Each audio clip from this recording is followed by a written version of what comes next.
The news in Nweta Okongwu Dibia has been arrested. And this looks like what happened 5 days ago or 4 days ago. Because he got on a page, he posted last 5 days ago. He posted last 5 days ago. You know, if it is true, then I hate to say that I want him. You know how many times I've made a video? Now, Okongwu Dibia, even after a sentence, I made about 2 videos. Go to my page where I warned Okongwu Dibia.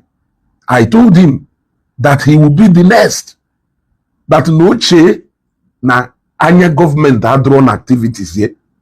Nyamalo na no joso na silu mwe yase. Where I warned him and I told him na nyanwa na ojeru nde mwado Okongwu Dibia na gworu okite. Do even more guilty than those nde Dibia na gwo okita. Obosi nkuru maka nyanwa eda amagari eje akpolo umunna aye eje butere ha ma ogwe igala na ndị otu. I said it. My name na onwu egbu nwa nketa aha ekwe ya n'isi sense. And ejiji ntike na eso ya nakpu na nini. Ogajike do far much more wiser than that guy. Very much ahead of him in everything in that their marketing Okongwu Dibia business. Because Ogajiki, they really the tone and the mood. Okakwane do more successful in that field. But he knew when to stop. Ije na page Ogajiki kete ifuna. Or has there a market to Okongwu Dibia? If only pushed to see only 2 people.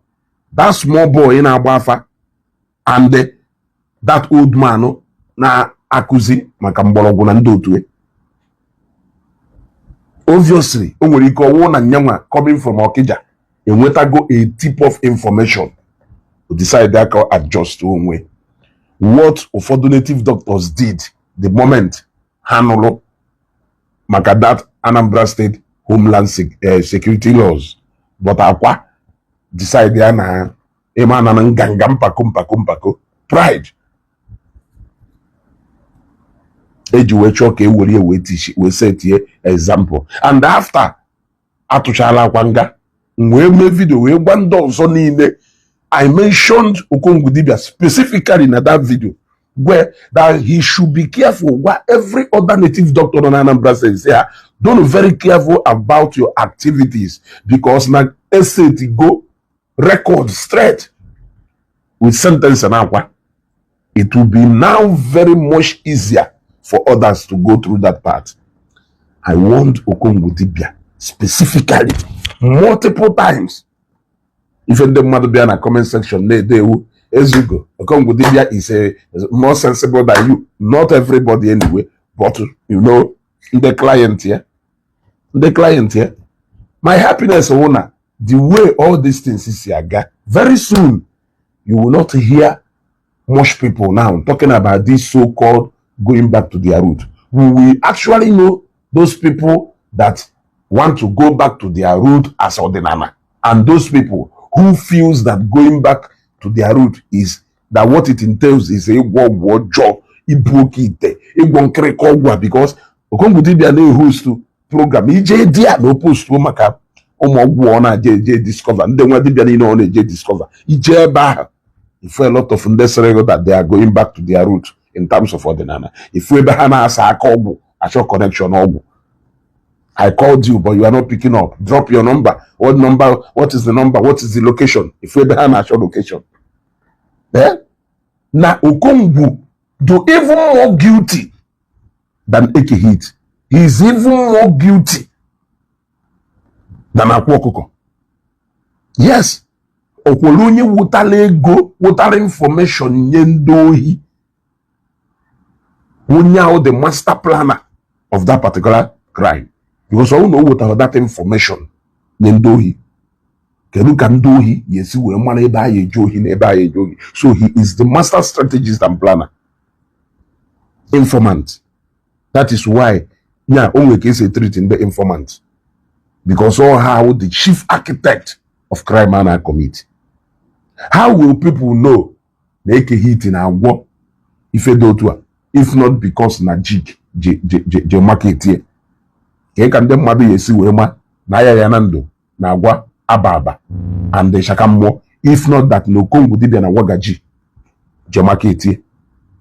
Can them mother yesi wema activities of Okongwu Dibia if not because na all these people have bad influencers na market ha ni huwa ukwo may share the filthy way has a true go around and they make competition model. We need deceive the mother. Apute efi akpo ha bia gba na akwụkwọ iyi aguleli na ndị otu eh mmadụ ne Okongwu ihe ji maka Okongwu Dibia je na nke iyi aguleli mmadụ ne ji maka Okongwu Dibia je na nke iyi aguleli ebe o dokwuru anya n'ụwa yoka na egwu n'onwe ife a na-eme ebe a to say thank you to him iyi aguleli goro machine go ihe maruzie ụdị client ọkpụta golu ihe nke iyi aguleli goro machine go ihe we say thank you. So all these things were connections, but all no ife he could have known exactly when to stop. Okama when to stop because na GP stopped a long time ago. Obviously coming from Okija, the same place ebe ema kaino. Oye nweta information na ife a na-eme ablo a joke. Mana nwoke nkuke. Suppose they do smart ka fada igbe monso. Ukebe ndị ọgọm because ana m anụ ada nne m na ukebe Okongwu Dibia ọ na-ama Bugari. So I'm happy that God is systematically dealing with you people, because unu mụrụ ndị pastọ amụsị ha hapụrụ unu Chukwu ọgụ ka ọ nụọ. God is now fighting the battle. He can use me, he can use you to get things straight, and that is exactly what he's doing. That's why you send there Moses go lead the children of Israel out of Egypt. You want to go? So who is the Moses God sent in Anambra State to come and liberate the people of Anambra State from the danger of Governor CC Soludo. So na this is true. Ojecha bata. Na this is true. Ojecha bata because I'm na pre-bargain gunu ko na aba. Ke pre-bargain on aba. Pre-bargain na gunu zi ko na aba. So he must have to go and serve so that he will learn.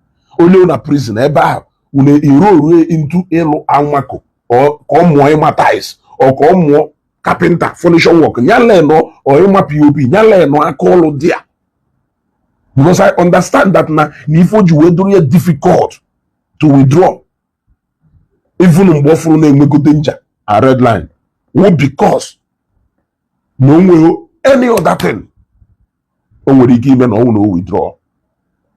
Show me say no nya patalia na allow from hotel to hotel and ebu okuku nya ife mmadụ pụtara wee bịa me. So if this report is confirmed, it is the right thing in the right direction. It is good riddance to bad rubbish. Ndị ọzọ niile ezugo na-eme video share ntị unu. When I was running those programs last week, when I was making those posts about Okongwu Dibia last week, ụfọdụ shenoko wee wụrụ ọ na ihe mmụta anything na page m, ọ na ihe mmụta anything na page m, then amara m ife ya da mmụta ọ na da mmụta anything na my page, because I don't talk out of emotion, I don't talk out of sentiment, but I say things the way they are without even minding whose us is God. Ezugo Okongwu Dibia, many will still go in. That is if finally it is confirmed. Ezugo.